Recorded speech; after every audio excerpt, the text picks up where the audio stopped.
Okay, yeah. We should clap. Does everyone have time and date open? Yep. What, did you just clap? You said. I've given you time literally every single time, but this time I just said clap and you just... And I was there. I was You ready. would have lost What it, time Simon are we Says. clapping at?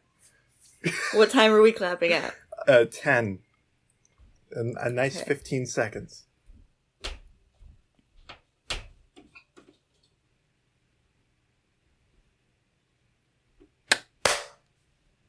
Oh, we were clapping at 10. That's What I a said, beautiful sentence. Okay, I'm gonna be honest. After you said a nice 15 seconds, the number 15 was stuck in my head. So I was just like, yep, clapping at 15. And then I heard y'all clap, and I'm like, what? Okay. From the top. We are going to clap at 50. 50. 50? Okay. 50. Yes.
All right. Hokey pokey. Turn yourself around. All right. From whence do we begin? Okay. Bum. Okay, so this time I guess let's just do actual introductions. Hello. My name is Dominic Nauman. I am your kind GM this evening. Though if you're listening to this and not the other episodes, probably not your GM, because there's not going to be a lot of GM happening this episode. I guess I'm just general management today. You're a supervisor. I'm a supervisor. Yes, and joining me today, Madison. Hi, I'm Madison. I'm Aslan Copper, and I use they, them pronouns. Oh, yes. That's good to clarify. Yes, he, him for me. And Sterling. Hi, I am Sterling. I'm uncertain that I want to give away my last name like Dominic did. Weird shit. Weird shit. Weird shit. Weird shit. My pronouns are he, they, and what are some fun facts about me? I also go by B. Oh, I'm playing Kismet. God. There you go. Kismet, yeah, hello Kismet Ventry. Weird Kismet that you have a Ventry, last yes. name. What do you mean weird that I have a last name? Aslan Copper has a last name. Bananas. True. Your last name is I'm GM. I swear to God.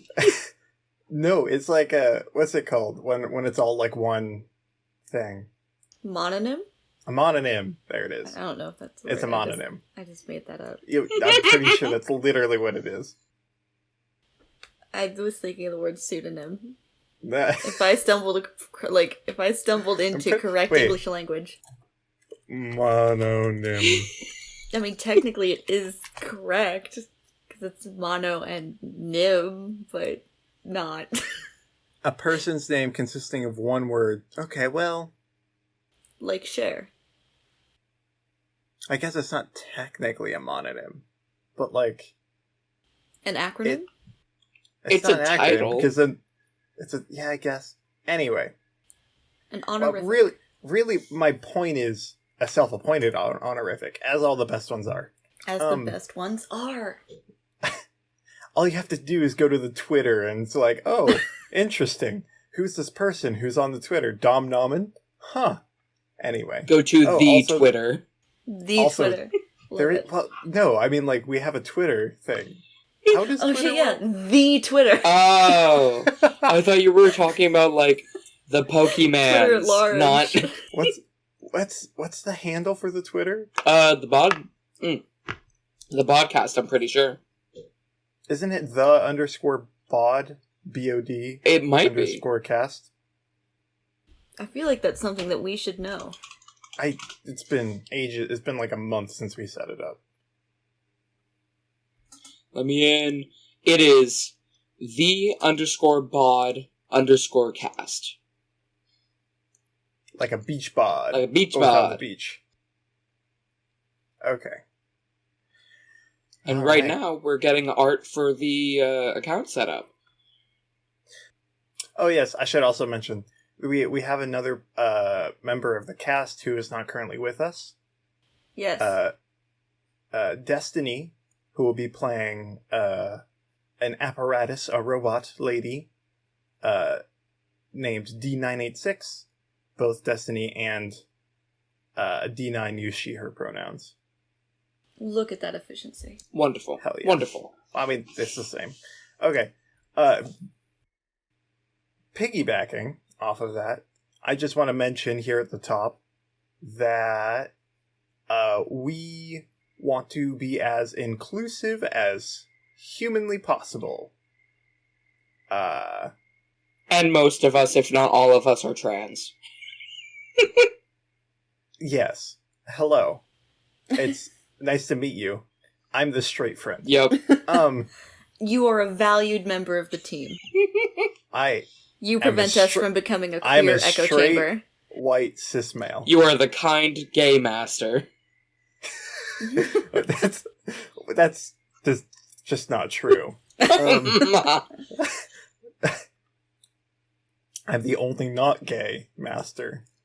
No, but like you're keeping watch over You're us. You're like just- controlling the world, though. I don't know that The that's gays. a gay master. He's just not nice when he's in charge I of think the general gays, manager so he's not fits the better kind for gay that master. one. I tried making a joke. How dare Okay, you? KV. Oh,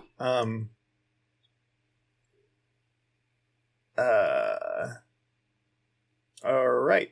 Any other notes there?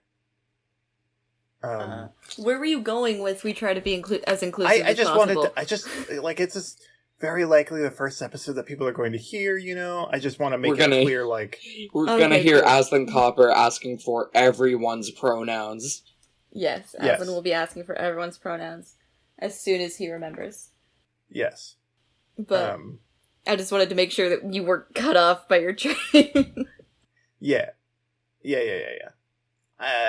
That's pretty much it. Just like, we are going to try to be as inclusive as possible. If we Vibes. fuck up, we're human. I am sorry. I did not mean to. I'm not. That is bold. But yeah. So I'm we're here. authentically myself. I am not going to apologize for myself. Also, to be clear, odds are, we don't even know who we ourselves are. We are all 20 or 21. Oh yeah. So, Yeah. There is going to be We're in that probably part a of our life. lot of Um, subconscious projection onto these characters. Just don't Oh, look at this with a absolutely. psychological degree, please. I We don't need am to be having an diagnosed. existential crisis every other sentence. We're good. Everything's fine. Yeah, I don't see the three of you in your characters at all. Wink. Okay. Also here at the top, I just want to say, I'm going to keep this brief because I know there are a lot of veterans in this space, but we are playing a tabletop role-playing game, which, if you haven't heard of it, is essentially where it's kind of like a fancy improv game if you think about it. We set up a world, which we're going to sort of explain to you today here, and I'm going to draw from that world scenarios, which I throw at the other players who are all playing specific characters, and we sort of play to find out what happens. This is an actual play podcast, which means that everything here is actual, like these are actually people playing who, nuts, all off the cuff. Improv, baby. Improv. Yes, and now that you've said that it's improv, I'm going to use that often and be annoying about it. I'm cursed. Alright. All that being said, I think I'm done with the lead up. Or do we want to just dive right in? Heck yeah. Sure. Cool. Okay. So the game that we are playing specifically is called The Veil by a person who made the game. Who What's made their game? name? Who made game? Who made game? I should have had this up. Heck. Hold on. Who made this game? Who made this I'm game? not even gonna try to work for it. I'm gonna let you guys spaz about it. A really great, smart person. Or group of people. I don't care. Who use a varying set of pronouns. Or possibly just one singular. Sam Jokin. Why is your name not here?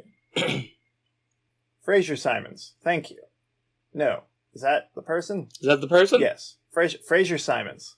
Thank you, Fraser Simons, for making this game. It's great. Yes, we're playing The Veil by Fraser Simons. Which is a sci-fi game, though it's not really like grungy sci-fi like a cyberpunk game typically is. It's more like it gets into some very interesting places that sort of edges on like post like human stuff, which is interesting. But it works by instead of having characters roll stats like you would in most any other game, we're instead rolling feelings based on how characters are feeling,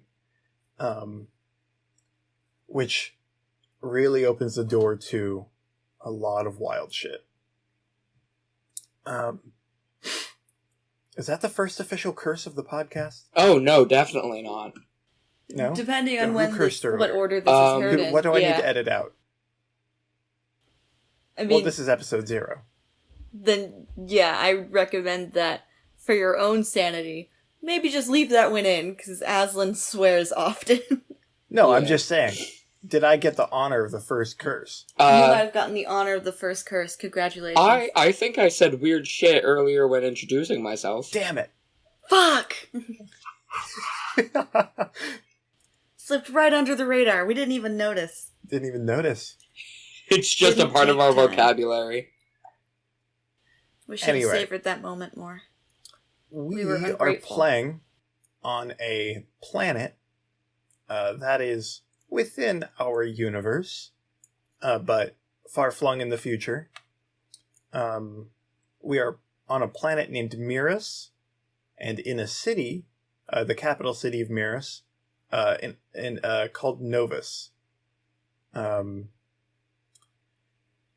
We are quite a ways from Earth, essentially the backstory here is that there was a interplanetary Earth government structure that was expanding human progress throughout the galaxy that eventually collapsed. But before it did, we managed to get all the way out here. And so now, like, future exploration isn't happening super fast. Humans are no longer super interested in terraforming, because that's hard. But what we do have is Miras. So, this is what we got. Isn't that cool? Super and cool. Moray. And Moray. And Moray. And Moray. Aslan's from Moray. I'm from Moray, the superior planet. Well, it might be. Didn't it, like, fucking explode or something? What? Not that I know of. Did you blow up my planet? Fleed. I don't know. Sterling, you can't just Death Star my planet in episode 0. That is inherently disrespectful. Well, it certainly wasn't sure. the moon.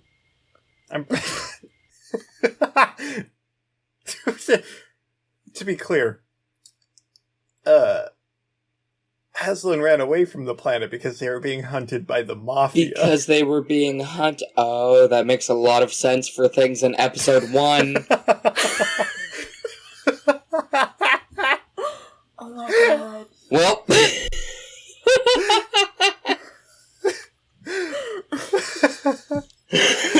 Side note. This part is probably going to be cut. I don't know how much we're hiding from actual listeners and viewers about our backstories and plots and everything. Do you mind clarifying that for me really quick before we continue so I know what we do and do not say? I don't know that I particularly care. I really like the everything on the table style of play. But I guess it's really up to your own discretion. Not one for grand reveals. I mean... I am, but it's going to be through plot devices, not through, like...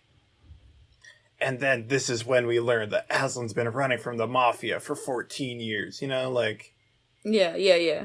See, my thing is, like, through plot devices, it's not going to be immediately obvious that, Kismet, my character, is the class called the Dying. Oh, that's fun. Oh, right. Sorry, go ahead. So, it's not going to be immediately obvious that they're fucking dying. No. But it will definitely come up. In fact, at the beginning of each session, was it? At the beginning of each session, I have to roll symptoms to see if anything else manifests. Also, to be clear, we already recorded our first whole session. Yes. We have yet to record our second session. We're just doing this in between, just because I felt like maybe a nice thing to do. Yeah, a good executive decision. Kind of cute. Kind of cute. I'm going to reveal something to the listener and the players here. Uh-oh. There's a tool in the Veil. Hammer. It's a big ol' hammer. I'm gonna hit you with it. Oh, Bonk. here I come. Bonk. No. It's something called the final question. And it's like, it's a fancy way of saying, what is the story, like, asking? Why is this story here? Right? And it's not something that's required, but I was thinking a lot about it. And both based on the fact that y'all are playing as a detective agency, and because Sterling is playing the Dying. Hello. Mm-hmm.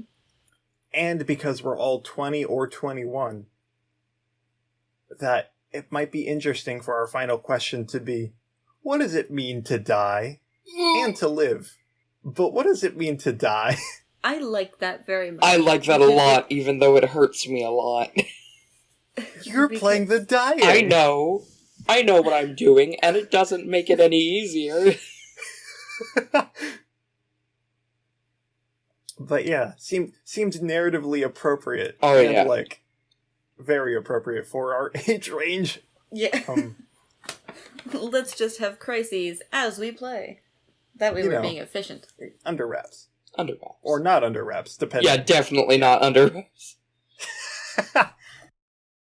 Yes, we are doing this in a spastic order. We are in a city called Novus. There are 5 major districts in Novus. There is, starting from the top down, that's right, on the social ladder, we have the Dome District, which is where all the rich people live. It is, also to be clear, Novus is a city that borders a massive body of water that is freshwater. And, if I remember correctly, Kismet, this planet has no moons. Yes. You did tell me that. There is no moon. I didn't know that. But that being said, there is the Dome District, the smallest district. It's the fancy one, where all the rich people live. Not all of them. A good number of rich people live. Is the upper crust. But then we have the Disco District. I said top down, I've already broken that. The Disco District, which sounds super fancy. There's a lot of entertainment and stuff. Of course, there is just like normal ass people just living here too. But it is in the very center of town, and it is home to so many nightclubs and so many cafes. And so much crime. Including rhythm and rhyme. So much crime. And the rhythm and rhyme, as Madison said. And the rhythm and rhyme, yes. We will get to that in a hot second. And then we have the Synergy District, which is of decent size. The Synergy District is where a lot of middle class, it's a very middle class district. There's a lot of like office buildings, and to the north, there's a lot of grow towers, which are essentially skyscrapers that are design built to grow food. Vertical farms. It's a very pretty place. There's a lot of green everywhere. Nice place to live. And then we have the Eon District, which is the governmental district. It's got like a college, the government. Wow. Wow. 2 things. No. I mean, it has probably like a jail and like a hospital. Probably. Probably. Who knows? It's not on the map. Do we only have 1 prison? I would imagine not. But I mean, like, if there's going to be a city prison, it would be in Eon. Mm-hmm. And then we have the Disergy District, which, if you didn't know, Disergy is a fancy word that's the opposite of synergy. He's So very proud of that. It's kind of like a mirror, because like if you look at the map, it's like on one side it's Disergy, and the other side's synergy. Wow. So it kind of reflects. And it's like, wow. Wow. Creativity. We have it in loads. Yeah. That's a broad overview there. The word is spades. We have it in so many, like, wheelbarrows. Just tons. I can't work with all these wheelbarrows. They give you more weight in wheelbarrows than dirt. But yeah. Would one of you like to talk about the rhythm and rhyme?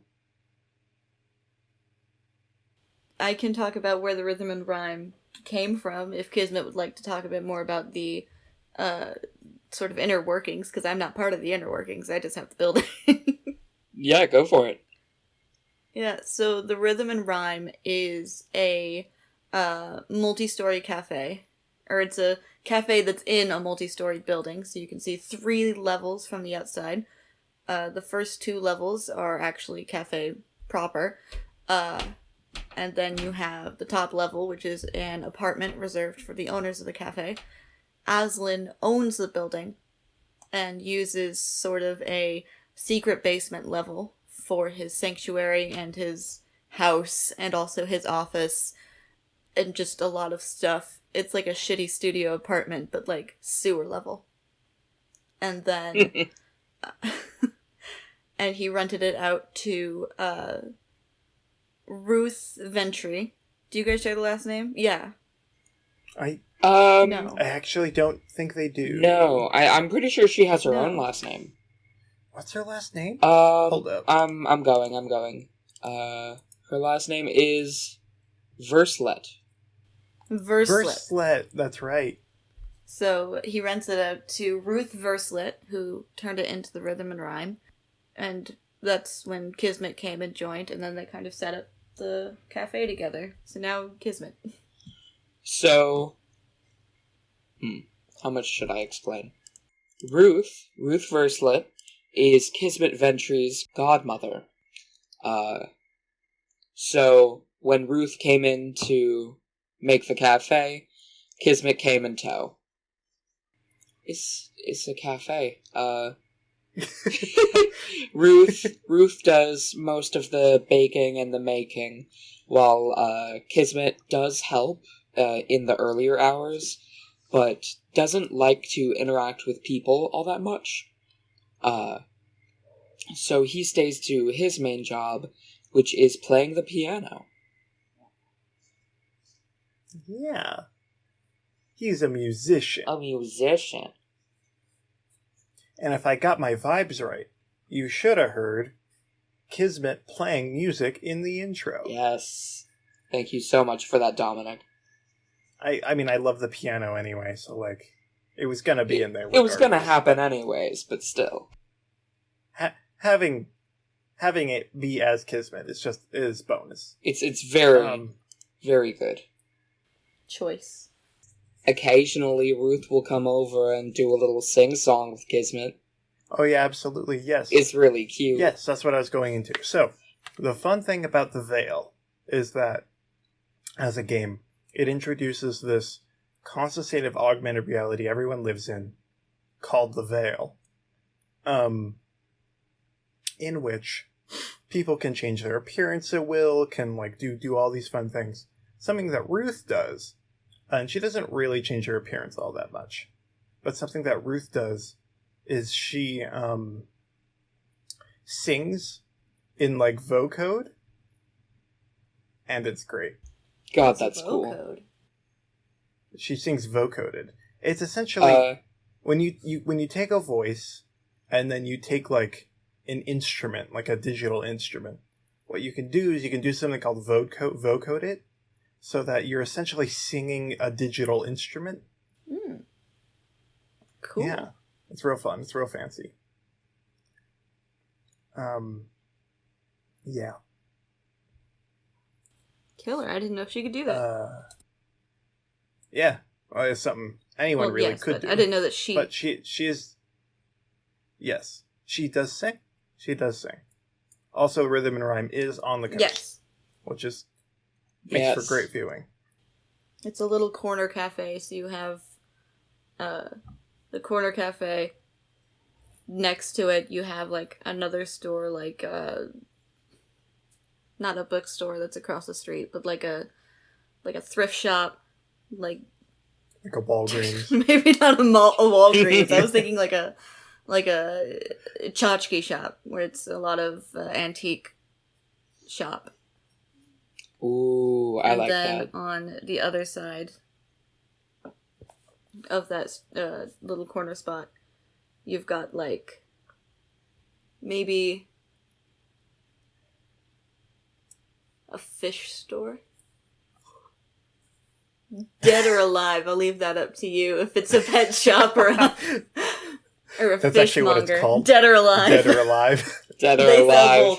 They sell both food and friends. They sell food-grade fish that you can just buy and take home, and also pets. So, there's a curtain, though, that divides the store so that the living fish don't have to see the dead fish, and vice versa. Yeah. Fish are friends and very- food.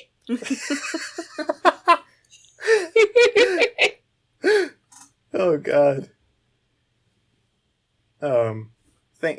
Thanks to weird techno magic that is the veil, the rhythm and rhyme doesn't constantly smell like fish being next to a fish shop. Anyway. Big Thank preach. God. Big preach, Hanklin the fishmonger. Do you want to talk about Aslan real quick? In what sense? He's fantastic. In a general one, maybe more specific if you're feeling it. So like, character or history? Just so I know, so I don't, like, tangent in a weird direction. This is all tangents, baby. Baby! Baby! Okay, yeah, Aslan is 27, he, they pronouns, and he's just an arrow ace idiot trying to make his way in a world that wants him dead. That is the main long and forth of it. Like, he grew up on Moray, which is kind of a neighboring planet, got into some shenanigans involving murder. Yeah. I have to deal with it if I remember. Like, just a little bit. Uh-oh. Like, can I go into, like, what his backstory is, I guess? Yeah. Sure. And I'm just trying to, like, dousing rod my way through conversation. It's hard. No, it's as much as you want to go. Again, like, as much as you want to go over here. So, Aslan started as a hitman. He became a hitman around 18. He walked into... Because there are only a few career paths in Moray. You can either be a pirate, you can join one of the mafias, or you can do something else. He didn't really like that third option, so he didn't, like, look into what something else might be. And also, being a pirate is really scary, so he joined the mafia. And he did this by, figuring out where they were having this big super secret meeting so he could be impressive and such. But then he waltzed into the meeting between the Gates family on his home spire of Gresham and the Darcy Chartreuse family of a neighboring spire, the tallest. And they were having this meeting with a representative, and he just sort of waltzed in and shot the representative in the head and was like, "Look, I've solved your problem." And he didn't, actually. That's kind of, No. That's not how diplomacy works. He didn't know that it was a peace meeting, so they got into a lot more trouble. And the Gates were like, "You know what? Fuck you. You have absolutely ruined this entire scheme that we had going. You're gonna work for me now." So yeah, he became a hitman, had some fun with that one, made a few friends. Do you want to explain Moray's topography? Oh yeah, real quick? so Moray is largely a water planet. Like, there is some old, ancient legend that before it flooded, it had actual land and towns and valleys and rivers and stuff. But now it's just fucking ocean. And there are these spires that jut up from the sea. Aslan is from Gresham. That's the second tallest spire. And it's sort of divided each spire into rings or levels. Aslan was born on the lowest level to his parents, Eileen and Anastasia Bronze. They grew up there, but because his moms were servants and, housekeepers or child care workers or whatever it is, he actually spent a lot of time in the upper ring.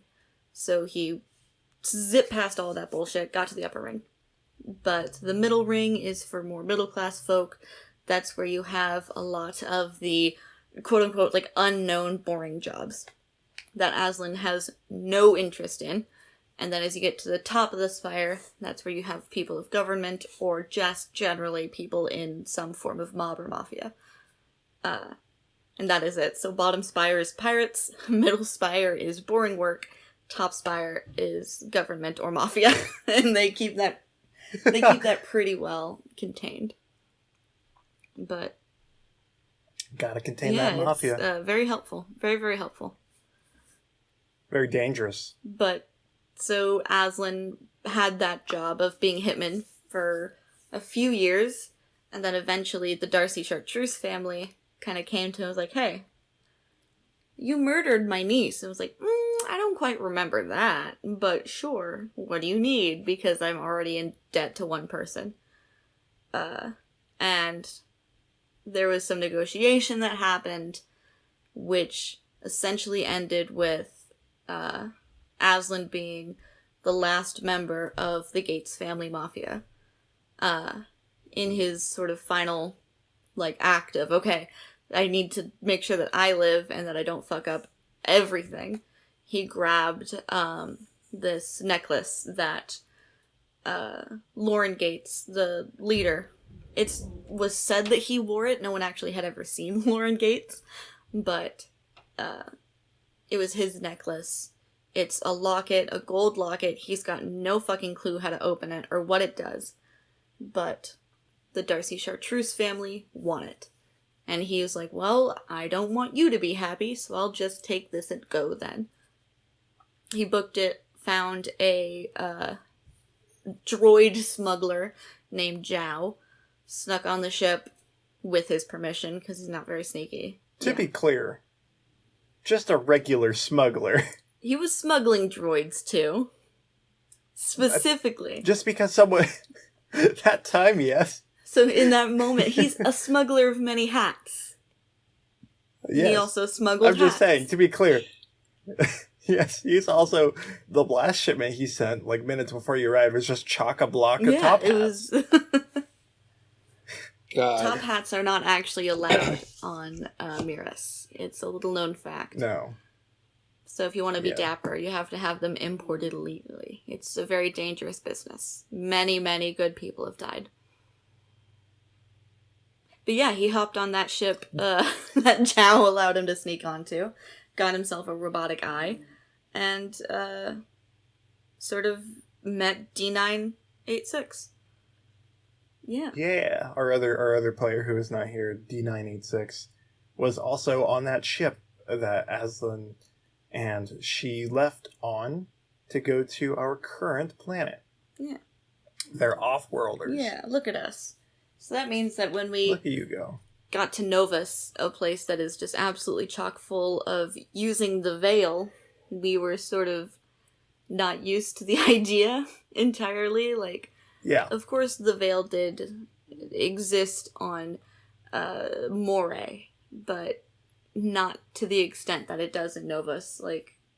It just was inaccessible to a lot of people, including Aslan. So then he got here, and it was everywhere, and he's like, well, I'm not going to use this, I don't think. He definitely uses it, especially after living here for 2 years, but it was almost like when you give an older person an iPhone, and they almost refuse to learn anything about it out of principle. I don't need this, I didn't need it before, I don't need it now. Except Aslan is 27, and he definitely needs it. Yeah, seeing as this is sort of the basis of their society. Yeah. Sort of. Not to mention his eye runs off of it, so... Kind of important. A little important. Funsy. Okay. Mechanically. Let's hop to Kismet. You haven't been talking in a while, Sterling. Well, I was letting Madison pop off. Yeah, that's fair. So yeah, let's go over Kismet's mechanics here. You're playing the class The Dying. Yes. Right? Which essentially means, and we're using the random rules, which means that at the start of every session, you roll to see if your symptoms manifest. If you get a 10 plus, then you get a new symptom. Mm-hmm. And once you reach 5 symptoms, you die. Yeah. So this Kismet could be around for five game sessions, or 20. Who fucking knows? Who knows? Probability is weird. It sure is going to be interesting. It is. But let's see. Are there any other important details you want to share about your class? Well, Kismet isn't only dying. He's also gay. They've also got some. He's also gay. That is unfortunately a symptom of all of my characters. Everyone is afflicted with the queer-coded character in this.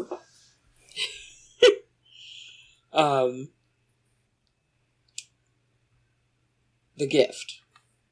Ah, the gift. The gift. Kismet is dying, but he's also got some new funky abilities because he's dying. Or just the one, but well, just the one for now.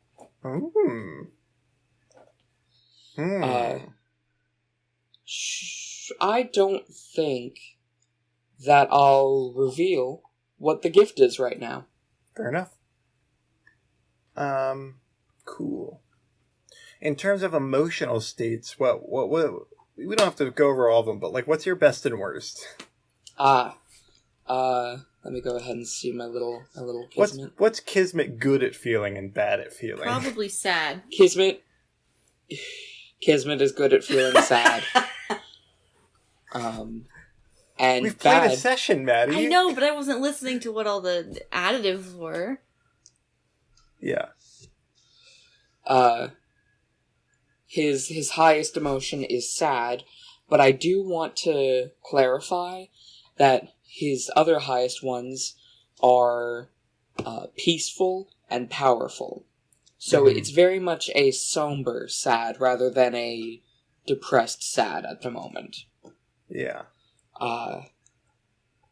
However, he is bad at feeling mad. Little guy doesn't get angry a lot. Yeah. He's one of the people that if you yell at him, he'll most likely cry. Aww. Like me. Baby. Yeah, he's soft. He is soft. Soft little guy. Soft little guy who also has a +1 in powerful, so he will punch you. It just probably won't hurt I as mean, much. the powerful is mainly like. Let me get the wheel up. Okay. I respect how devoted you are to the emotion wheel. I love it. Hopeful. Underpowerful is hopeful. And, gotcha. like, faithful. So, That makes sense. Kismet has some feelings of worth, of life being important, and how he's gonna make the most of his life. Kismet doesn't know that they're dying yet. Mm-hmm. Yeah. They've yet to figure that out.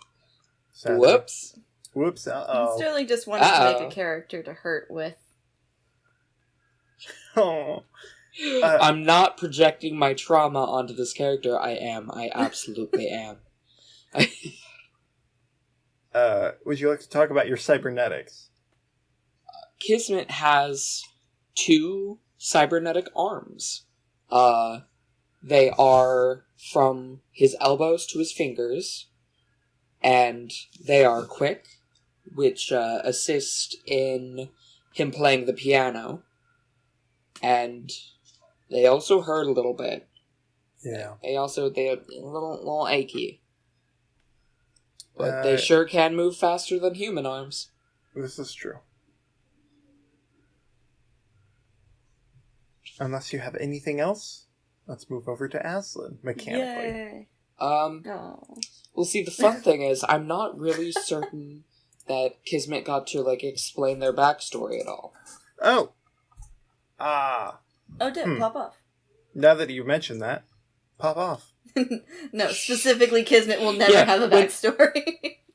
No. Well, it is iffy at the moment. I'm still in the process of writing it. Because, like, Madison, you can pop off with Aslan super well, but I have a lot of anxiety in writing, in the fact of, am I making this trauma as a way of therapy, or am I making this trauma as a way of good storytelling? I mean, that's fair. I'd vote that good storytelling trauma is just a form of therapy. Because otherwise you just have trauma for someone's entertainment, and that's weird. Yeah. But see, like, I'm not trying to kill off Kismet's entire family for a little chuckle and one mention. You know, I want it to be important. Mm-hmm. Yeah. So, I'm still in the process of writing the big parts of the story, but I can tell you this. Parents, kind of out of the question. Either the father, was... Actually, I'm not gonna say father and mother, because... You can have any parents. Parents were either dead or bad. Or dead or absent. Deadbeat, haha. What a sad laugh.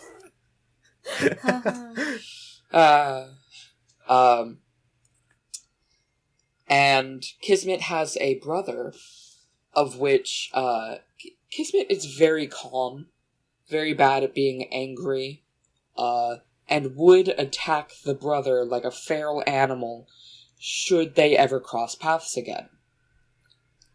Have I decided quite what the brother did? No. Do I know that I hate him with my entire heart? Yeah. It do be like that. It do be like that. I've never felt such animosity towards a character that, one, I made, and two, I haven't even made do anything yet. Currently, the only reason that they're not innocent is because you've said so. You have no proof of anything. Yeah. I have no proof of anything. The courts would not listen to me. But I know he did something. If it helps, Sterling, I do have in my notes that at one point I let you hide in the sanctuary because your brother was chasing you for money. Yes. I do have an idea of what he did, but I want to go over it with Dominic. Yeah, that's fair. For the fact that, again, I want it to be something that can be incorporated into the story and not just for a quick little haha trauma. Trauma. Yeah, absolutely. Because, again, I want it to be worth something. I don't want it to just be an added detail. You know, like, hi, my name's Kismet. My favorite color is sky blue. And my brother killed my fiancé, you know? Like, I don't want it to be... Trauma is not a pickle garnish. Yeah. Yeah. Yes. I want it to be the meat, cheese, and lettuce. Maybe let's not make it the whole meal. Yeah, well... But it can absolutely be the sauce. I'm literally dying. Kismet is dying. It's the sauce that adds a different flavor, or, Kismet is dying. That's a different trauma. Is your own death a trauma? Well, yes! Dying is traumatic. Not all. We don't need to get into this. We are on a tight schedule. Right. Sorry. Okay. Maddie. Yes. Again, did I mention the existential crisis every other sentence? I do want a shirt that says trauma is not a pickle garnish, though. Yeah, that's great. If we ever get merged. Yes. Okay. Remember that one sentence we said way back in the world building episode? Yes, Sterling, anyway. please do continue with your backstory. I mean, Ruth and Kismet have known each other. Ruth essentially adopted Kismet because Kismet grew up in the Disergy area of Novus, which I forgot to mention, meaning poor as fuck. Yeah. So I essentially imagine Kismet being a little fucking street rat, and then Ruth coming along being like, "What the fuck are you? Why is this small baby boy just here? This one's mine now." You've lost the privilege. Yeah, essentially. I do genuinely envision that. Yeah, that's fair. For Ruth is an excellent character. Nobody knows how old Ruth is. Nope. We have a baseline, and that's that Ruth remembers the collapse of the old Earth Republic, the Earth Republic, which was 100 years ago. So, she was at least 7 then, or somewhere around there. So it's like 107 plus. Right. But past that, nobody knows. We have a game every week where the 3 of us get together and we have to guess Ruth's age. We forgot to do that at the end of the last session. Oh, dip, yeah. We'll add it in. Well, we'll do it at the start of next session, just to make up for it. I guess the last detail I should add is that, 2 details. Okay. Ruth has known Kismet since Kismet was 12, and Kismet is currently 23. So, they've known each other for a good bit now. Yeah. And Ruth is very much who taught Kismet softness, who gave Kismet that peace of mind. Because otherwise, Kismet would have ended up like one of my other characters, who was very, feral, per se, and, going to steal your eyes for money. Look, we all have a thing. Yeah, but, and some people, that's stealing everything that is nailed down. Yeah. Yes. I want to add one last thing. Kismet has a cat. Yes, I was wondering when you mentioned the cat. Yes! It's a weird alien cat. A weird alien cat. But it's not weird on Miras, because, hello, people have been here for their entire lives. They're just kind of used to these alien cats now. But compared to our human world cats, weird. I'm gonna be 100% with the viewers, and I hope that you keep this in. It's Bingus. It's just Bingus. I have no context for that. I think Bingus is a sphinx, the hairless sphinx cat, but a meme. Yeah. And that's all I know. But a meme. Oh. Gotcha. I did name my cat Gibson, which is just a letter scrambler of Bingus. That's how Sterling is naming everything in this session. Just take a thing that's your current obsession, scramble the letters, and you'll get something else. 10 points. I didn't mention what Kismet's name comes from. Don't do it. Now it's a fun thing that they have to figure out. Now it's a fun thing they have to figure out. Well, I already mentioned that I'm mentally ill. They'll get it. Hey, real quick, can we spell our character's first and last name just so that people have context here? Oh, yes. Well, I'm going to be transcribing the episodes. Are you now? Yeah. It's the first I'm hearing of it. Oh. Shit, I thought we talked about this. I thought it was going to be like, I have hearing problems, so I want people to feel included in this. I want get them... that. That's dope as hell.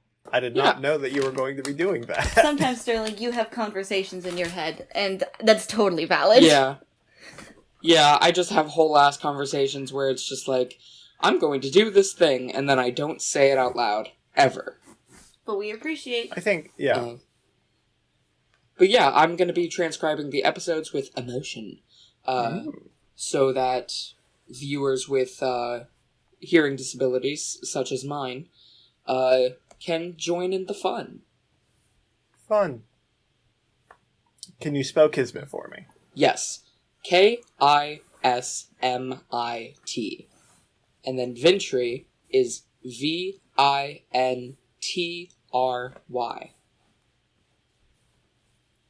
Sorry for how robotic I sounded. No, but that's just clarifying letters. D9's not here. Someone's got to cover. Yeah. wow. D986. Yeah. I mean, you can as well if you would like, Madison, but it is just Aslan It's Copper. just Aslan Copper. Aslan, the lion from Narnia, Copper, the mineral? Metal? Metal? The slang term for police officer. Or the color. Oh, I always thought the metal. But that's smart. It is a metal. It is a metal. Okay. Can we talk about broken windows real quick? Yes. I know we were going to talk about Aslan's mechanics, but I just remembered. Broken windows is a sociological theory that affects the quality of life of people. For every... What? Are you sure? Madison? I think I'm right. Broken windows investigation. Come on. Okay. What would we like to talk about with Broken Windows investigation? What is it? It's an investigation place. So, Fun. Just like investigate things, like any kind of thing? It is a private detective service, organization, business that Aslan started. Business. He's lived on Miras for about 2 years, and he started Broken Windows, I want to say about 6 months after he moved here. Because a nearby bookshop owner was murdered, and he was able to sort of examine the crime scene and be like, no, yeah, this was a hit. I know, because, long pause, I'm not a hitman, I'm a detective! And that was just sort of the lie he lived. Incredible. So he solves, for a long time he was just solving specifically murders. Specifically murders that were hits, and then he branched out into not organized death. But he just sort of used his background of being a murderer to figure out how these other murderers were doing their crimes. And then D986 was helping out and joining him. And then after a little bit, Kismet also joined. Fun. Alright. Yeah. You have a lot here, so let's just dive right in, Aslan, your mechanics. Yes. So Aslan's, let's see. It depends on which number I see first. Aslan's lowest emotion is sad. Because when he's sad, he's just not focusing on shit. He's just tired and miserable and not doing his best. His highest one is scared. Because, honestly, Aslan can be a bit of a pussy. Like, he will go and he will commit to the bit, but he will be terrified the entire goddamn time. And that fear is sort of like the adrenaline rush. Like, okay, I have to do this to make sure no one else dies today. Let's go! And yeah, that is his highest emotion. He has... he has a cybernetic eye. It records whatever the fuck he wants it to. It has a database of all criminals, like a running list of people who have been charged with any sort of crime. But it's also twitchy, so it bugs every once in a while. But he got that from Zhao, the guy who helped him get off of Moray. He's got a thermal boomerang just because it's kick-ass. And then he's got that gold necklace with the pendant. Fair. Yeah. What class are you playing in the Veil? I am playing, and I have to look it up, because I combine the two words. I'm the onomastic. And the necklace is my cybertome. Cool. Should I describe the iconoclast, or let that be a fun reveal? If you would like. Well, no, we'll let him. We'll let that one. We'll let that be a fun reveal. That one comes up. Shit's that one terrifying. comes up. It sure does. Yeah. Is there anything else you would like to shout at? I'm not looking at anything in particular, but... Let me see. I'll say this one. Can I talk about his relationship with one of the characters? Sure. Okay, cool. There is a character named Les Morrison, and that is Aslan's ex-boyfriend. They dated for like 7 months before Aslan figured out that he does not wish to participate in anything romantic or intimate. But yeah, they're still really awesome friends. I like Les's character, and I think that they're just fucking fun. Like, it's just fun. Les is a detective also, but he works for the police department of the city. It's essentially think about all the cliche, we are enemy detective, enemies to lovers fanfics, and then just kind of throw it out the window because these two met each other and were immediately like, you're onto some bullshit. We're gonna be good friends. And then it went from there. Like, they're both really shitty, really good detectives. Uh-huh. And that's like their whole thing. Incredible. Love that. Yeah, I think that's it for Aslan right now. Fair enough. Fair enough. I'm going to talk briefly about D9. Yeah. D986, or just D9, as we call hers, is Destiny's character. She, the fun thing about the apparatus playbook is that you start with one emotional state, and you have to, like, roll to unlock new emotion states. So, you're going to hear throughout the entire first session, the only emotion state that she has at the jump is peaceful. It's a very, like, very curious, very, like, calm, collected emotion that she's always in, because that's the only thing she knows how to feel at the jump.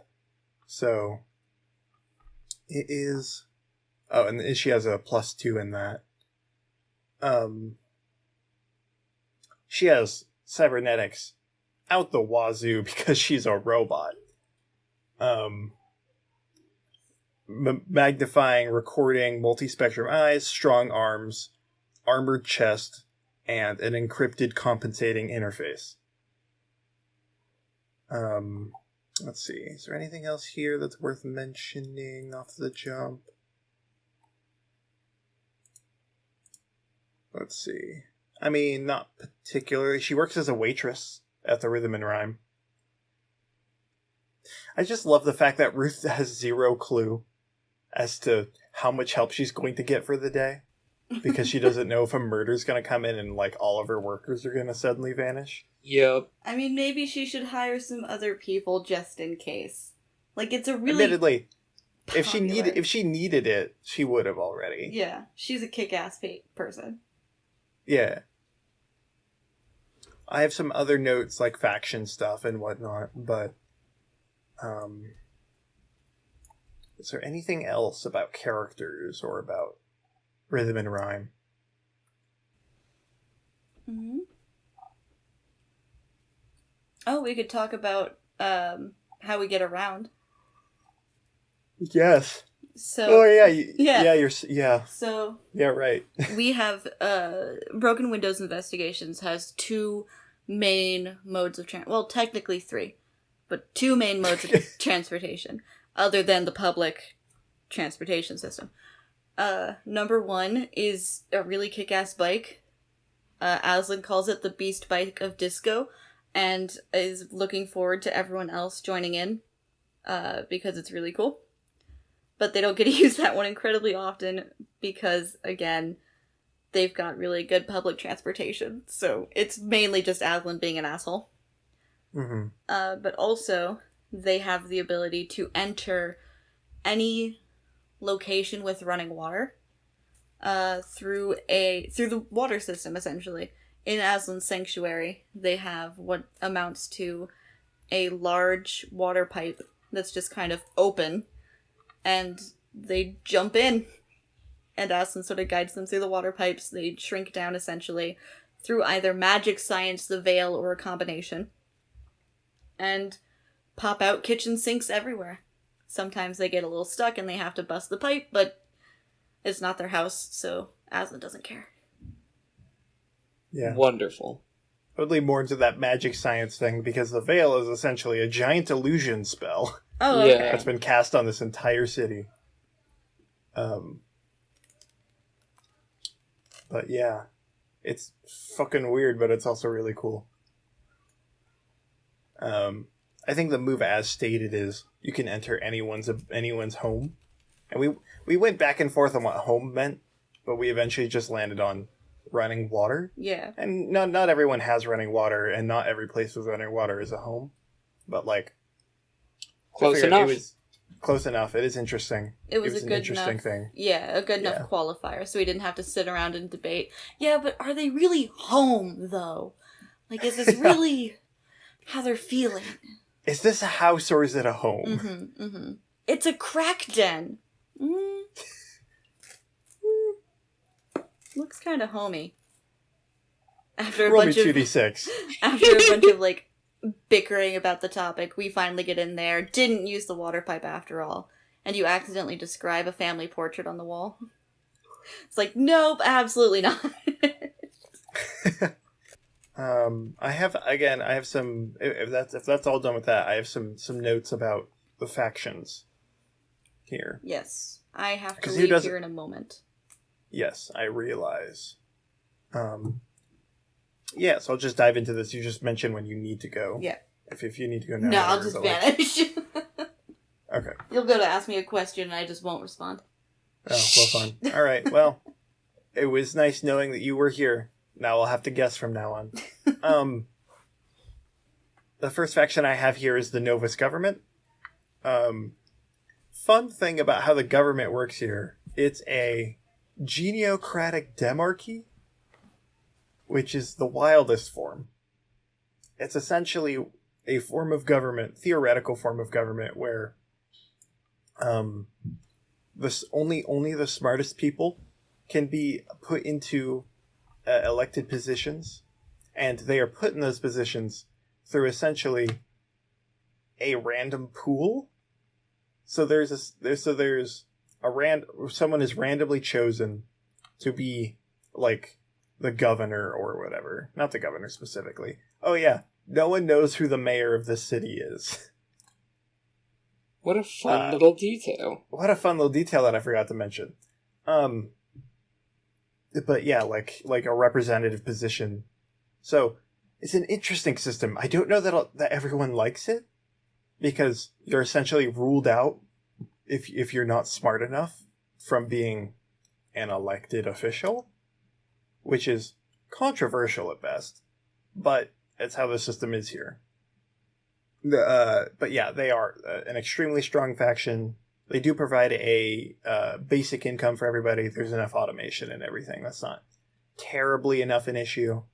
There's not like extreme poverty, though there is definitely a more poor, less poor situation going on. Mm-hmm. We have the college, the Clap-On College, founded by a man named Clap-On Clap-Off. Yes, hold the applause, thank you. Let's see. Yeah, they're essentially a big, wealthy college. It's the kind of college people come to off-world, like big college. Teach everything imaginable. Yes, there is a local mafia here, in the city, that have a fair amount of power, called the Index Acmers. Index as in index cards, and Acmer is, I just clicked away. Why do I do this to myself? Acmer is ACMERS. And Acme is like the highest point. So they're like the highest point essentially. But they're a mafia, believe it or not. Wow.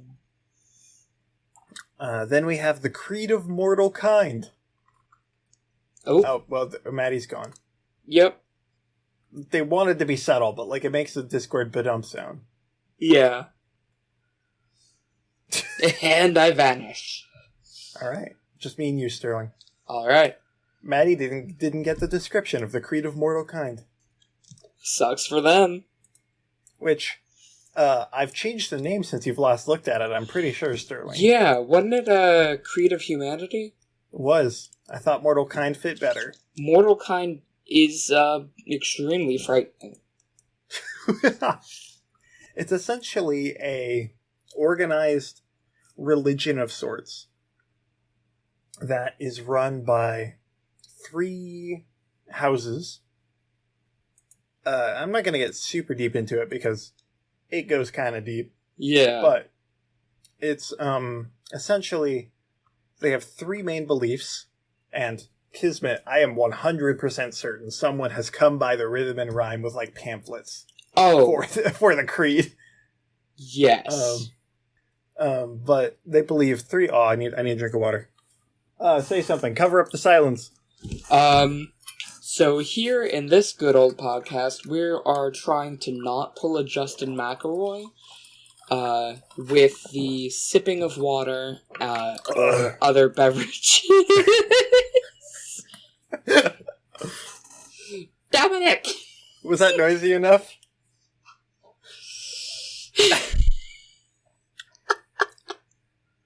Oh, I feel so refreshed. God, I hope you do. Okay. Creed of Mortal Kind. Its 3 main beliefs is that the veil, this like constant state of augmented reality everyone lives in, is not, is the antithesis of the human soul. And each time someone interacts with it, they muddle their colors with artificial and become impure, the cleansing of which is the removal of such things. That is word for word what I've written here. Ugh.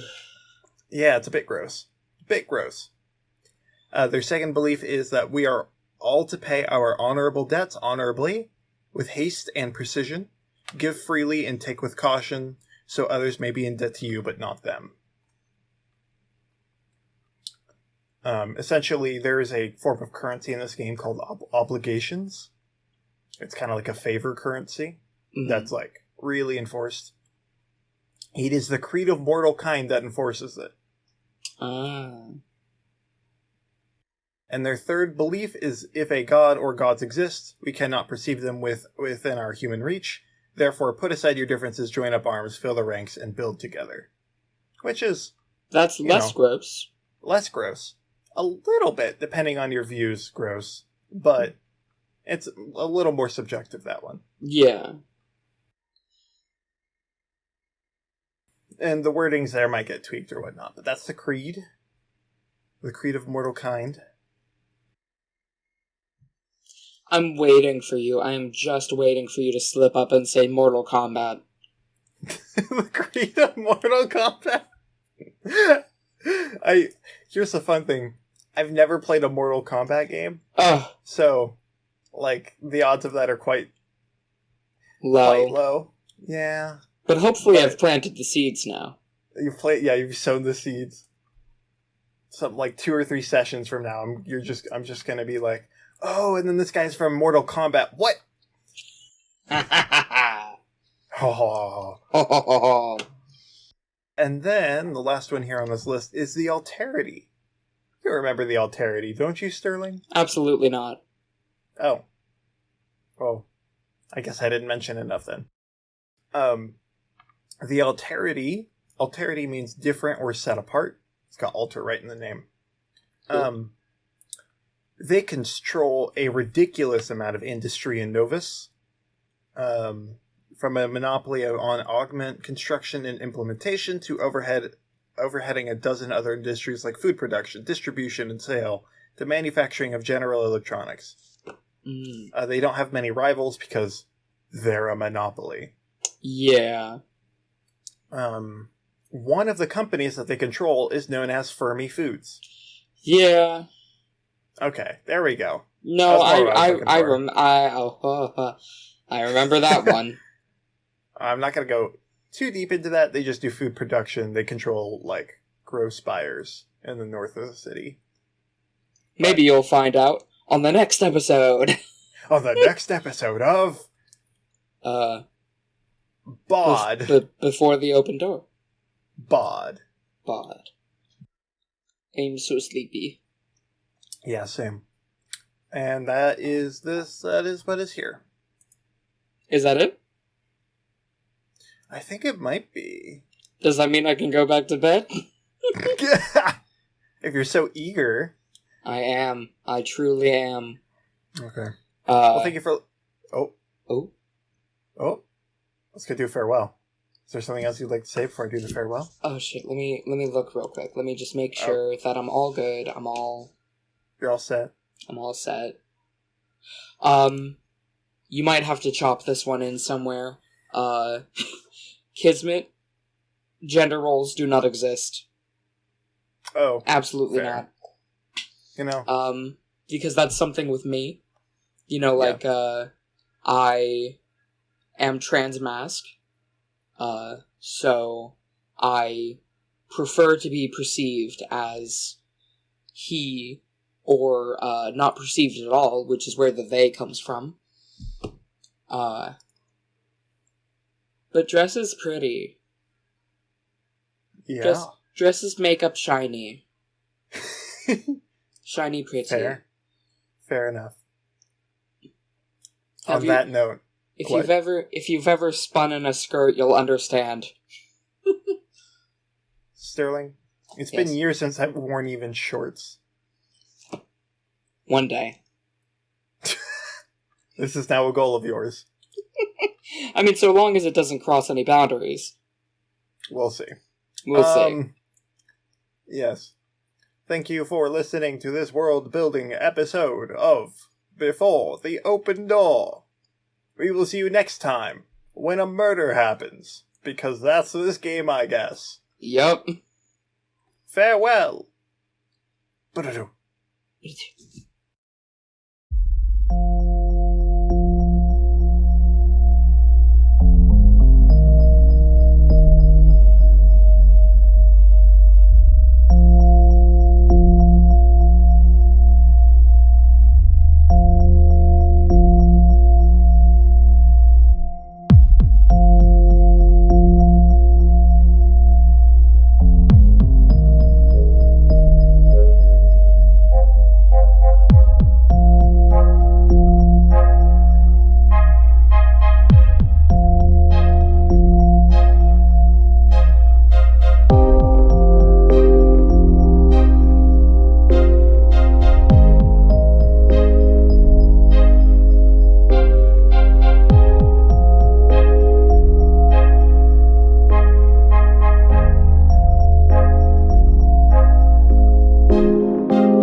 Did you think we got him?